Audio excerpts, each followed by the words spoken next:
கர்த்தருடைய பரிசுநாமத்திற்கு ஸ்தோத்திரம் உண்டாட்டும். நாளிலுமாய் கூட மறுபடியும் நாம் சபைகளை குறித்து நாம் படித்து கொண்டிருக்கிறோம். சபையிலே காணப்படுகிற சில நன்மையான காரியங்களை நாம் இப்பொழுது பார்ப்போம். நாம் அதை குறித்து அநேக நாட்களுக்கு முன்பாக நம்முடைய சபையில் கூட அதை குறித்து மக்களுக்கு நாம் பேசிக்கொண்டோம்.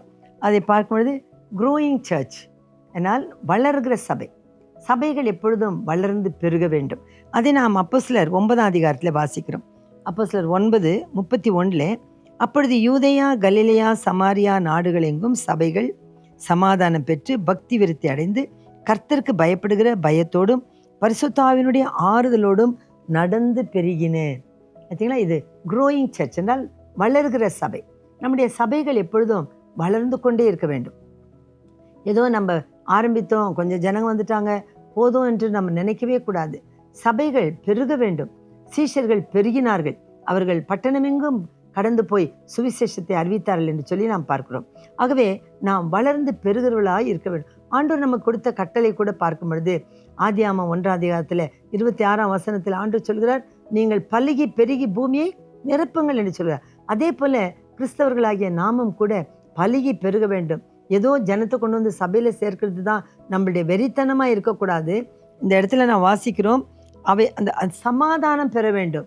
எல்லா ஜாதிகளும் ஜனங்களும் சமாதானம் பெறணும்.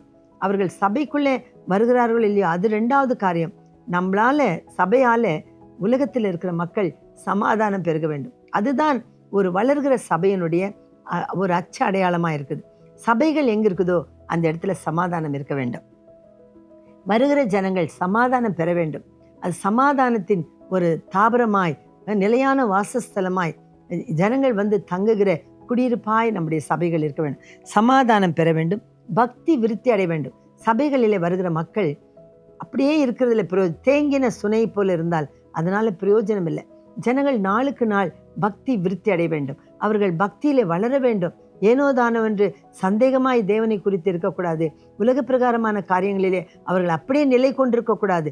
நாளுக்கு நாள் நாம் மறுரூபமாகி தேவனுக்கு நாம் பிரியமான பாத்திரங்களாய் மாற வேண்டும். ஆகவே பக்தி விருத்தி அடைதான் சபை. ஏன்னா சபைக்குள்ளே வந்து நம்ம அவிசுவாசமாக இருந்தால் பிரயோஜனமே இல்லை. சபைக்குள்ளே வரும்பொழுது சபைகள் பக்தி விருத்தி அடைய செய்ய வேண்டும். பக்தி விருத்தியிலே வளர வேண்டும். இன்னமாய் கூட கர்த்தருக்கு பயப்படுகிற பயம் சபை எதற்கு அடையாளம் என்று சொன்னால், கர்த்தருக்கு பயப்படுகிற பயத்தை போதிக்க வேண்டும். கர்த்தருக்கு பயப்படுகிற ஞானத்தின் ஆரம்பம் என்று சொல்லுகிறார். யோபு 28ஆம் அதிகாரத்தில் நாம் வாசிக்கிறோம். ஆகவே கர்த்தருக்கு பயப்படுகிற பயத்தை நாம் ஜனங்களுக்குள்ளே நாம் அதை சபையானது போதிக்க வேண்டும். சபையிலே கர்த்தருக்கு பயப்படாமல் எல்லாத்தையும் ஆண்டவர் பார்த்துக்கொள்ள அன்புள்ளவர் அன்புள்ளவன்னு சொல்லினே இருக்கக்கூடாது. கர்த்தர் அன்புள்ளவர் தான், ஆனால் அவருக்கு நாம் ஒரு பயத்தோடு நடுக்கத்தோடு அவரை நாம் சேவிக்க வேண்டும். சங்கீதம் 2ஆம் அதிகாரத்தில் நம்ம அதை வாசிக்கிறோம். கர்த்தருக்கு கொடுக்க வேண்டிய கனத்தை கொடுங்கள், பக்தியோடு அவரை சேவியுங்கள், நடுக்கத்தோடு அவருக்கு நீங்கள் ஆராதனை செய்யுங்கள் என்று சொல்லி நாம் வாசிக்கிறோம். ஆகவே நம்முடைய தேவன் பயங்கர பராக்கிரமசாலி. அவருக்கு முன்பாக நாம் பயந்து நடுங்கிறதுனா ஏதோ ஒரு பயத்தினால் அவருக்கு பயந்து ஓடி போய் ஒளிர்றது இல்லை. ரெவரன்ஷியல் ஃபியர், ஆண்டவருக்கு கொடுக்க வேண்டியதான கனத்தோடு கூடிய ஒரு மரியாதை நாம் அதை ஆண்டவருக்கு செலுத்தத்தான் வேண்டும். அந்த பக்தி விருத்தி ஜனங்கள் பிள்ளைகளுக்குள்ள கூட நாம் கர்த்தருக்கு பயப்படுகிற பயத்தை நாம் போதிக்க வேண்டும். கர்த்தருக்கு பயப்படுகிற பயத்தோடும் பரிசுத்த ஆவியினுடைய ஆறுதலோடும் நடந்து பெருகி, அப்போ சபையில இந்த காரியங்கள் எல்லாம் இருக்க வேண்டும். பரிசுத்த ஆவியினுடைய ஆறுதல் பார்த்தீங்களா, நமக்கு இந்த உலகம் கொடுக்காத சமாதானத்தை பரிசுத்த ஆவியானவர் நமக்கு தருவார். நாம் ரொம்ப அன்பானவர்களை நாம் இழந்து போகும் பொழுது பரிசுத்த ஆவியானவருடைய ஆறுதல் நமக்கு இல்லாவிட்டால் இந்த உலகத்தில் நாம் பிழைக்கவே முடியாது. ஒடுங்கி போயிடுவோம், நொறுங்கி போயிடுவோம், ஒன்றுத்துக்கும் பிரயோஜனம் இல்லாமல் மூலையில் முடங்கிடுவோம். ஆனால் பரிசுத்த ஆவியானவர் நமக்கு இருக்கும் பொழுது நாம் நடந்து பெருகுவோம். அநேகரை நாம் இன்னும் விருத்தி அடைய செய்வோம். ஆகவே சபைகளாலே சமாதானம் பெற வேண்டும். உலகத்திலே பக்தி விருத்தி அடைய வேண்டும். மக்கள் கர்த்தருக்கு பயப்படுகிற பயத்திலே வளர வேண்டும். அது மட்டும் இல்லாது பரிசுத்த ஆவியினுடைய ஆறுதலை சபையானது மக்களுக்கு தெரியப்படுது. இதுதான் க்ரோயிங் சர்ச். நாம் இதில் வளர வேண்டும், மக்களை வளர்த்த வேண்டும். 2வது நாம் பார்க்கிறோம், அப்போஸ்தலர் 11:26 வாசிக்கிறோம். அவர்கள் 1 வருஷ காலமாய் சபையோடு கூட கூடியிருந்து அநேக ஜனங்களுக்கு உபதேசம் பண்ணினார்கள். முதல் அந்தியோகியாவிலே சீஷர்களுக்கு கிறிஸ்தவர்கள் என்ற பெயர் வழங்கிற்று. அதில் அவர்கள் என்ன செய்தாலாம், சபையோடு கூடியிருந்தார்கள், ஜனங்களுக்கு உபதேசம் பண்ணினார்கள். அவர்கள் உத்தமமான சாட்சியாய் வாழ்ந்தார்கள். அப்படி அவர்கள் சாட்சியாய் வாழ்ந்ததுனால க்ளோயிங் சர்ச், அவர்களுடைய பிரகாசம் நல்ல ஜனங்களுக்குள்ளே பிரகாசித்தது. அவர்களுடைய பேர் பிரஸ்தாபம் ஆயிடுச்சு. அவர்களுக்கு என்ன பேர் கொடுக்குறாங்கன்னா கிறிஸ்தவர்கள். அவர்கள் கிறிஸ்து, கிறிஸ்து அவர்கள். அவர்களுடைய நடக்கை கிறிஸ்துவை போல் இருந்ததுனால, அவர்களுடைய வெளிச்சம் பிரகாசித்ததுனால அவர்கள் சொல்லுகிறார்கள் கிறிஸ்தவர்கள் என்ற பேர் அந்தியோகியாவிலே முதல் வந்தது. நமக்கும் அந்த பேர் இருக்குது, கிறிஸ்து அவர்கள். நாம் கிறிஸ்துவை போல வாழ வேண்டும். நாம் கிறிஸ்துவாய் மாறிவிட முடியாது. கிறிஸ்துவை போல நாம் என்ன செய்வோம்? நாளுக்கு நாள் நாம் வளர வேண்டும். குமாரனுடைய நிறைவான வளர்ச்சிக்கு தக்க பூரண புருஷர் ஆகும் வரைக்கும் நீங்கள் கடந்து போங்கள் என்று எபேசியர் 4:11 வாசிக்கிறோம். ஆகவே இயேசு கிறிஸ்து தான் நம்முடைய லக்காய் இருக்கிறார். அவரை போல நாம் நாளுக்கு நாள் மாற வேண்டும். மகிமையின் மேல் மகிமை அடைய வேண்டும். க்ளோயிங் சர்ச் என்றால் அது பிரகாசிக்கிற சபையாக இருக்க வேண்டும். அடுத்தது அப்போஸ்தலர் 13:2 வாசிக்கிறோம். அவர்கள் அப்போஸ்தலர் 13:2 அவர்கள் கர்த்தருக்கு ஆராதனை செய்து உபவாசித்து கொண்டிருக்கும் பொழுது பர்னபாவையும் சவுலையும் நான் அழைத்த ஊழியத்திற்காக அவர்களை பிரித்து விடுங்கள் என்று பரிசுத்த ஆவியானவர் திருவலம் பற்றினார். எல்லாரும் எருசலேமிலே எல்லா சீஷர்களும் சந்தோஷமாய் வாழ்ந்து கொண்டிருக்கார்கள். யாக்கோபை ஏரோது வெட்டி போடுகிறான். அந்த நாட்களிலே சீஷர்கள் என்ன பண்ணாங்க? சிதறி போனார்கள். சிதறி போனவர்கள் எங்கும் போய் சுவிசேஷத்தை அறிவித்தாள் என்று சொல்லி பார்க்கிறோம். ஆகவே நாம் சுகபோகமாய் எல்லாம் கிடைத்து விட்டது என்று சொல்லி நாம் இங்கேயே இருக்கக்கூடாது. எனக்கு எல்லாம் வசதியாக இருக்கிறது, வீடு வாசல் இருக்கிறது, பணம் காசு இருக்கிறது, கார் பங்களா இருக்குது, இதையே பார்த்து கொண்டு நாம் உட்கார்ந்து இருக்கக்கூடாது. நாம் பறந்து போக வேண்டும், நடந்து போக வேண்டும், பல இடங்களுக்கு போக வேண்டும், சந்திக்கப்படாத இடங்களை நாம் சந்திக்க வேண்டும். எத்தனையோ ஜனங்கள் பாவத்திலும் அக்கிரமத்திலும் அநியாயத்திலும் அறியாமலும் கண்மூடித்தனத்திலும் வாழ்ந்து கொண்டிருக்கார். அவர்களுக்கு எல்லாருக்கும் நாம் சுவிசேஷமாகிய ஒளியை நாம் பிரகாசிக்க வேண்டும். இங்கும் அங்கும் நாம் சின்ன தீபங்களாய் நாம் எரிந்து ஒளி வீச வேண்டும். ஸோ இதை நாம் பார்க்கும் பொழுது கோயிங் சர்ச். ஃபஸ்ட்டு நான் சொன்னேன் க்ரோயிங், நெக்ஸ்ட் க்ளோயிங், இது கோயிங். நாம் போக வேண்டும், பல இடங்களுக்கு போக வேண்டும், மிஷனரிகளாய் போக வேண்டும். வருஷம் வந்து அப்படியே ஜனங்கள் சபையில் 20 வருஷம் 30 வருஷம் உட்கார்ந்துருக்கிறதுல பிரயோஜனம் இல்லை. அவர்கள் எழும்பி போய் சபைகளை கட்ட வேண்டும், அநேக ஜனங்களை தேட வேண்டும், மந்தையில் இல்லாத ஆடுகளை நாம் தேடி கண்டுபிடிக்க வேண்டும். இதுதான் ஒரு மிஷனரி ஊழியமாய் இருக்கிறது. கண்டிப்பாய் ஆண்டவராய் இயேசு கிறிஸ்து பரலோகத்தை விட்டு பூலோகத்துக்கு வந்த முதல் மிஷனரியாக இருக்கிறார். நாம் என்ன செய்து கொண்டிருக்கிறோம்? நாம் ரட்சிக்கப்பட்டு எத்தனை வருஷங்கள் ஆயிற்று?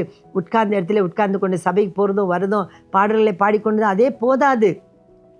நாம் பிரசங்கியின் புஸ்தகத்தில் வாசிக்கும் 9ஆம் அதிகாரத்தில் பரிசுத்த ஸ்தலத்துக்கு போக்குவரத்து செய்த துன்மார்க்கர் அந்த பட்டணத்தில் மறக்கப்பட்டு போனார்கள் என்று சொல்லி, அப்படி நாம் இராதபடிக்கே நாம் கர்த்தருக்காக எழும்பி கடந்து போக வேண்டும். நம்முடைய கால்களில் பலன் இருக்கிற வரைக்கும், வாயில் நமக்கு வார்த்தை இருக்கிற வரைக்கும், நம்மேல் அபிஷேகம் இருக்கிற வரைக்கும் நாம் போய் ஜனங்களுக்கு சுவிசேஷத்தை அறிவிக்க வேண்டும். சுவிசேஷத்தை அறிவிக்காவிட்டால் எனக்கு ஐயோ என்று வேதம் சொல்கிறது. யோசித்து பாருங்கள், பெங்களூரில் 296 பின்கோடு இருக்கிறது. எத்தனை பின்கோடுகளிலே போய் நாம் ஜனங்களை சந்தித்தோம். எத்தனை நம்முடைய சொந்தக்காரர்கள் இனஜன பந்துக்களுக்கு சுவிசேஷத்தை சொல்லினோம். நம்ம யோசனை பண்ணி பார்ப்போம். யாராவது ஒருத்தர் கர்த்தரை அறியாமல் அவர்கள் நரக பாதாளத்துக்கு போனால் கர்த்தர் அவளுடைய இரத்தப்பழி நம்முடைய கையிலே கேட்க மாட்டாரா? ஆகவே தயவு செய்து புறப்பட்டு போங்கள், சுவிசேஷத்தை அறிவிங்கள். அதுதான் இயேசு கிறிஸ்து நமக்கு கொடுத்த கிரேட் கமிஷன் என்று சொல்லி மத்தேயு 28:16-18 நாம் வாசிக்கிறோம். ஆகவே நாம் புறப்பட்டு உலகமெங்கும் போங்கள். அவர்களுக்கு பிதாகுமாரன் பரிசுத்தாவின் நாமத்தினாலே அவர்களுக்கு ஞானஸ்நானம் கொடுத்து சுவிசேஷத்தை அறிவியுங்கள். நான் உங்களுக்கு போதித்தவைகளை அவர்கள் கைக்கொள்ளும்படி செய்யுங்கள் என்று கர்த்தர் சொல்லிவிட்டு போய் 2000 வருஷம் ஆனதே. இன்னும் கூட நாம் உட்கார்ந்து கொண்டிருந்தால் கர்த்தர் நம்மை கணக்கு கேட்பார். அவர் திரும்பி வரும் பொழுது ஆத்துமா எங்கே என்று கேட்பார். ஆத்துமாக்களை ஆதாயம் செய்கிறவன் ஞானவான் என்று வேதம் சொல்லுது. நீதிமொழிகள் 11:30 நாம் வாசிக்கிறோம். ஆகவே தயவு செய்து மக்களே எழும்பி போய் உங்கள் இனஜன பந்துக்கள், நண்பர்கள், அயலத்தார், உற்றார் உறவினர்களை, அறியாதவர்களை கூட நாம் நடந்து போய் தெருக்களிலே கர்த்தருடைய சுவிசேஷத்தை மக்களுக்கு சொல்ல வேண்டும். அதனால அது மதமாற்றம் என்று சொல்வார்கள். இது மதமாற்றம் அல்ல, இடமாற்றம். பாதாளத்திலிருந்து பரலோகத்துக்கு கொண்டு போகிற இடமாற்றம் இது. நமக்கு மனுஷருடைய சரீரமோ பணமோ அவர்களுடைய சொத்தோ நமக்கு தேவையில்லை. அவர்களுக்குள்ள இருக்கிற ஆத்மா மிகவும் அவசியமானது. அதை தான் நாம் இடமாற்றம், நான் சொல்வேன் இது மதமாற்றம் இல்லை, இடமாற்றம் என்று சொல்லுவேன். இந்த உலகத்தில் நரக பாதாளத்தில் நாசமாய் யாரும் போய்விடாதபடிக்கு அவர்களை பரலோக ராஜ்யத்துக்கு நாங்கள் பங்காளிகளாய் மாற்றுகிறோம் என்று சொல்லி நாம் தைரியமாய் சத்தியத்தை சொல்லி ஜனங்களை கிறிஸ்துவுக்குள்ளே கொண்டு வர வேண்டியது, நல்ல வழிக்குள்ளே கொண்டு வர வேண்டியது அவசியமாய் இருக்கிறது. நல்வழிப்படுத்த வேண்டியது அவசியம். ஆகவே மனுஷரை மனுஷனுக்காக அல்ல, அவனுடைய ஆத்மாவை குறித்து நாம் கவலை உள்ளவர்களாக இருக்க வேண்டும். Praise the lord. Going church, அது மட்டும் இல்லாதபடிக்கு க்ளோரியஸ் சர்ச், அது எபேசியர் 4:12 நாம் வாசிக்கிறோம். பரிசுத்தவான்கள் சீர்பொருந்தும் பொருட்டு சுவிசேஷ ஊழியத்தின் வேலைக்காக கிறிஸ்துவின் சரீரமாகிய சபையானது பக்தி விருத்தி அடைவதற்கும் அவர் சிலரை அப்போஸ்தலராக, தீர்க்கதரிசிகளாக, சுவிசேஷகளாக, மேய்ப்பர்களாக, போதகராக ஏற்படுத்தினார் என்று பார்க்கிறோம். இதை நாம் பார்க்கும்போது இது ஒரு க்ளோரியஸ் சர்ச், இது ஒரு மகிமையான சபையா இருக்குது. சபை என்று சொன்னால் அங்கே அப்போஸ்தலர்கள் இருக்க வேண்டும், தீர்க்கதரிசிகள் இருக்க வேண்டும், சுவிசேஷகர்கள் இருக்க வேண்டும், மேய்ப்பர்கள் இருக்க வேண்டும், போதகர்கள் இருக்க வேண்டும். இந்த 5 ஊழியங்கள் உள்ளதுதான் சபை. இல்லாதது சபையே கிடையாது. இந்த சபைக்குள்ளே அப்போஸ்தலர்கள் என்றால் என்ன? அவர்கள் அநேக சபைகளை ஸ்தாபிக்கிறவர்களாக இருக்க வேண்டும்.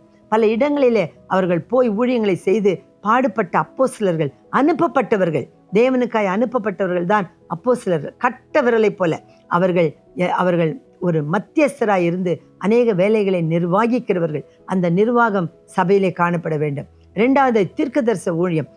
பாவத்தை குறித்தும் நீதியை குறித்தும் நியாய தீர்ப்பை குறித்தும் கண்டித்து உணர்த்துகிறதான் சபை. ஆகவே தீர்க்க தரிசன ஊழியம் என்றால் என்ன? பக்தி விருத்தி அடைய செய்கிறதா தீர்க்க தரிசனம். 3வதாக சுவிசேஷ ஊழியம். அதுதான் நான் உங்களுக்கு சொன்னேன், பல இடங்களுக்கு போய் சுவிசேஷத்தை நாம் அறிவிக்க வேண்டும். 4வதாக மேய்ப்பன் என்று சொன்னால் ஜனங்களை கட்டி காத்து அரவணைத்து அன்பினால நடத்துகிறது மேய்ப்பனுடைய ஊழியமாக இருக்குது. 4வதாக போதகன் காதுக்கேற்ற சத்தியத்தை சொல்றது அல்ல, மனதை திருப்பத்தக்கதான பட்டயத்தை உருவினன் ரத்தம் சிந்தாமல் அவன் பட்டயத்தை வைக்கக்கூடாது என்று வேதம் சொல்கிறது. ஆகவே நாம் வேதத்தை எடுத்தால் மக்கள் மனம் திரும்ப வேண்டும், பாவத்தை உணர்வு உண்டாக வேண்டும். அப்படிப்பட்டதான போதகர்கள் சபையிலே உண்டாக வேண்டும். இதுதான் ஒரு குளோரியஸ் சர்ச்சாய் காணப்படுகிறது. ஆகவே மகிமையான சபையாய் அது இருக்க வேண்டும். 5 ஊழியங்கள் இருக்க வேண்டும். அதுதான் குளோரியஸ் சர்ச், மகிமையான சபை. அடுத்தது பிலிப்பியர் 4:18 வாசிக்கிறோம், கிவிங் சர்ச். பிலிப்பியர் 4:18 வாசிக்கிறோம், எல்லாம் எனக்கு கிடைத்தது, பரிபூர்ணமும் உண்டாயிருக்கிறது, உங்களால் அனுப்பப்பட்டவைகளை சுகந்த வாசனையாய் தேவனுக்கு பிரியமான உகந்த பலியுமாக எப்பாப்ராத்திவினார் எப்பிரோ தீத்துவின் கையிலே வர பற்றி கொண்டேன், திருப்தி அடைந்திருக்கேன், நான் திருப்தி அடைந்திருக்கேன் அப்போஸ்தலனாகிய பவுல் சொல்கிறார். அப்போது இவர்கள் இந்த பிலிப்பு சபையில் என்ன செய்கிறார்கள்? அநேக காணிக்கைகளை அவர்கள் கர்த்தருக்காய் கொடுக்கிறார்கள். Giving church. ஒரு சபை என்று சொன்னால் அந்த வட்டாரத்துக்கு அது ஒரு கொடுக்கிற சபையாக இருக்க வேண்டும். நான் உங்களுக்கு தோட்டத்தை குறித்து சொல்லும் பொழுது நல்ல ஆலை உண்டாக்குகிறார் ஆண்டவர். எதற்காக? சபையிலிருந்து நன்மையான காரியங்கள் உலகத்திற்கு போக வேண்டும், ஜனங்களுக்கு போக வேண்டும். வறுமையானவர்கள், திக்கற்றவர்கள், ஏழைகள், அனாதைகள், விதவிகள், அனாதை பிள்ளை இவர்களுக்கெல்லாம் சபையானது நன்மை செய்ய கரங்களை விரிக்க வேண்டும், கொடுக்க வேண்டும். கொடுக்கிற சபையாய் நாம் இருக்க வேண்டும். மிஷனரிகளுக்கு கொடுக்க வேண்டும், ஏழை எளியவர்களுக்கு கொடுக்கணும். யாக்கோபு 1:27 நாம் வாசிக்கிறோம், சுத்தமான மாசில்லாத பக்தி எது? விதவைகளுக்கும் விதவைகள் படுகிற உபத்திரவத்திலே அனாதைகளுக்கும் ஏழைகளுக்கும் நன்மை செய்கிறதே, அவர்கள் படும் உபத்திரவத்தில் உதவி செய்கிறதே மாசில்லாத தூய பக்தி என்று யாக்கோபு 1:27 வாசிக்கிறோம். ஆகவே ஒரு சபை என்றால் அது கொடுக்கிற சபையாக இருக்க வேண்டும். மற்ற சபைகளுக்கு கொடுக்க வேண்டும், ஏழை எளியவர்களுக்கு விதவைகளுக்கு கொடுக்க வேண்டும். அப்படி நாம் கொடுக்கும் பொழுது ஜனங்கள் சந்தோஷப்படுவார்கள், கர்த்தரும் அதிலே பிரியப்படுவார். அதுதான் மாசில்லாத தூய பக்தி. அடுத்ததாய் நாம் வாசிக்கிறோம் காட்ஸ் சர்ச். அதாவது நாம் உயிரோடு இருக்கிற நாம் கர்த்தரோடு கூட எதிர்கொண்டு போக மேகங்களோடு அவரோடு கூட ஆகாயத்தில் எடுத்துக்கொள்ளப்பட்டு இவ்விதமாய் கர்த்தரோடு கூட நாம் இருப்போம். பார்த்தீங்களா? நம்ம உலகத்தில் இவ்வளோ காரியங்களை செய்துட்டு ஆண்டவராகிய இயேசு கிறிஸ்துவனுடைய வருகைக்கு நாம் ஆயத்தமாக இல்லாவிட்டால் பிரயோஜனம் இல்லை. நாம் கர்த்தரோடு இருக்க வேண்டும். we should be God's church. நம்ம சொல்லுவோம், ஏன் சபை, ஏன் சபை? யார்தும் சபை கிடையாது. கர்த்தர் தான் அவர் தன்னுடைய ரத்தம் சிந்தி சம்பாதித்த சபை. பூர்வ காலத்தில் அவர் சம்பாதித்த சபை. சபையை எந்த மனுஷனுக்கும் அது சொந்தமல்ல, அது கர்த்தராகிய இயேசு கிறிஸ்துவுக்கு மாத்திரம் சொந்தம். ஆகவே சபை தேவனோடு கூட இருக்க வேண்டும். கர்த்தராகிய இயேசு கிறிஸ்து வரும்பொழுது ஆமேன் கர்த்தராகிய இயேசுவே வாரும் என்று சொல்லி அவரோடு கூட சேர்ந்து போகிற சபைதான் his own church, God's own church. ஆகவே நாம் எப்படிப்பட்ட சபை என்றால் தேவனுடைய சபையாக இருக்க வேண்டும். தேவ சபை என்று பேர் வைத்து பல காரியங்களை நாம் செய்வோமானால் கர்த்தருடைய உள்ளம் துக்கப்படும். ஆகவே தேவனுடைய பிள்ளைகளே, நாம் வளர்கிற சபையாக இருக்க வேண்டும். அதாவது வெளிச்சம் வீசுகிற சபையாக இருக்க வேண்டும், போகிற சபையாக இருக்க வேண்டும், மகிமையான சபையாக இருக்க வேண்டும், கொடுக்கிற சபையாக இருக்க வேண்டும், தேவனுடைய சபையாக இருக்க வேண்டும். தேவன் தங்கி வாசம் பண்ணுகிற ஆலயமாய் நம்முடைய இருதயம் இருப்பதாக நாமும் கூட சாட்சியிலே நிலைத்திருப்போமாக. ஜெபம் பண்ணுவோம். பிதாவே, நாங்களுமே நன்றியோடு துதிக்கிறோம். இந்த வேளையிலுமாய் கூட ஆண்டவரே சபைகளை குறித்து நாம் நாங்கள் கேள்விப்பட்டோம் ஆண்டவரே, கொடுக்கிற சபை, போகிற சபை, மகிமையான சபை, மலர்கிற சபை, ஆண்டவரே கர்த்தாவே கர்த்தரோடு கூட இருக்கிற சபை, இவைகளை குறித்து நாங்கள் சிந்தித்தோம். அப்படியே நாங்கள் இருக்க எங்களுக்கு உதவி செய்யும்.